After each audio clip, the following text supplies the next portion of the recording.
আল্লাহ যখন কাউকে ভালোবাসে তখন তার শরীরে 4টি নিশানা পাওয়া যায়, অর্থাৎ 4টি আলামত যদি আপনার শরীরে থাকে মনে করবেন আল্লাহ আপনাকে ভালোবাসে।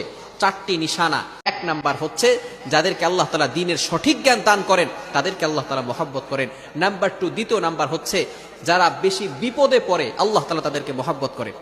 যার শরীরে দেখবেন একের পর এক বিপদ আসতেছে, অসুস্থতা আসতেছে, বারবার বিপদ, একের পর এক বিপদ, একটা বিপদ যাওয়ার পর পরে আরেকটা বিপদ আসতেছে, আপনি হতাশ হবেন না প্রিয় ভাই।